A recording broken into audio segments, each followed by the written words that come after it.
একটা বিজনেস যখন স্টার্ট করছে তখন সবচেয়ে ইম্পর্টেন্ট জিনিস হচ্ছে এটা ভালো টিম করা।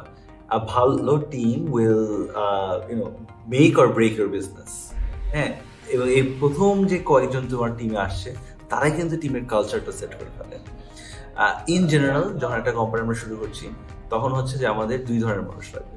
There is you need someone to make it and you need someone to sell it. একটা মানুষ হচ্ছে একটা প্রোডাক্ট হচ্ছে বানাবে, একটা সার্ভিস বানাবে, is dedicated to do everything about it. সে হয়তো এক্সপার্ট না, কিন্তু সে হয়তো ওটার জন্য ডেডিকেটেড।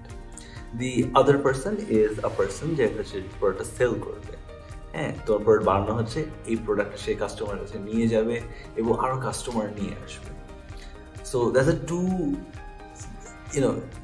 একটা বিজনেস স্টার্ট করা is a very hard and life changing experience. আমি কখনো কাউকে বলবো যে একা করতে। তো মেক শিওর যে তুমি যার সাথে কাজটা স্টার্ট করছো সেই মানুষটা যাতে either he is a maker or a seller, and also make sure that you are either a maker or a seller, and এটা অনেক ইম্পর্টেন্ট হয়ে যাবে।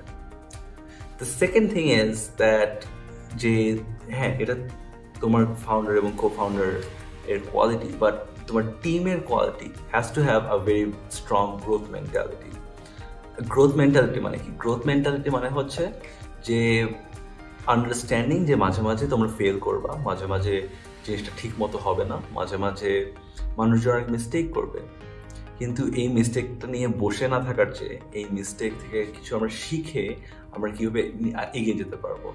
সো যখন আমরা নেক্সট টাইম আমরা যখন আবার একই জিনিস করবো অথবা ডিফারেন্ট জিনিস করবো, আমরা যাতে পুরানো সেই এক্সপিরিয়েন্সগুলা নিয়ে আসতে পারি।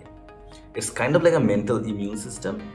একটা ইমিউন সিস্টেম যেভাবে একটা রোগ হলে, হ্যাঁ, যেরকম করে ভ্যাকসিনেশন হয়, একটা ছোট্ট একটা রোগ ইন্ট্রোডিউস করে দেয়, তারপরে the white blood cells build up, and so the next time যখন বড় করে রোগ আসে, your white blood cells are ready to fight off that disease. Your mental immune system is also like that. যে ছোটটা ভুল হয়েছে কিন্তু ভুল থেকে তুমি শিখছো, so next time when you are out there and you face the same challenges, you know what to do. So তুমি জানো যে কি করতে হবে। So growth mentality is something that is extremely important, not just for the founders and the co-founders, but also তোমার টিমে যারা আছে সবার জন্য। And the third thing, তৃতীয় যে জিনিসটা ইম্পর্টেন্ট হচ্ছে, you always have to make sure যে তোমার চেয়ে ভালো মানুষ হায়ার করতে হবে, right? Like set yourself as a benchmark and hire people better than you. So for example, ধরো হচ্ছে তুমি জানো যে তুমি সেলসে হচ্ছে এতটুকু ভালো, you should not hire people who are তোমার চেয়ে খারাপ সেলসে, but you should hire people who are better than you, তোমার চেয়ে ভালো, যাতে সে তোমাকে শেখাতে পারে, রাইট? অ্যান্ড ইম্যাজিন এটা তুমি আস্তে আস্তে যখন টিম বড় হবে, ইট মিনস দ্যাট তুমি এখন সেলসে এতটুকু ভালো, তুমি নেক্সট মানুষকে যে হায়ার করছো সে এতটুকু ভালো, তার চেয়ে ভালো তুমি আরো মানুষকে নিয়ে আসতেছো।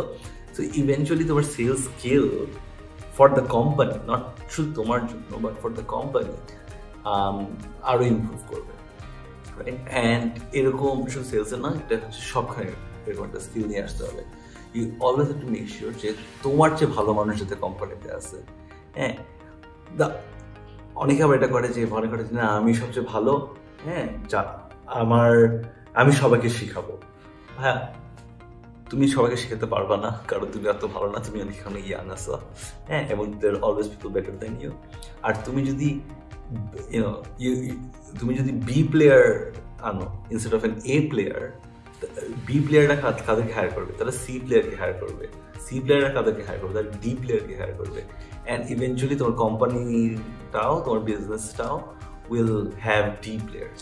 And trust me, when you're starting a business, you don't want B players, you all want A players.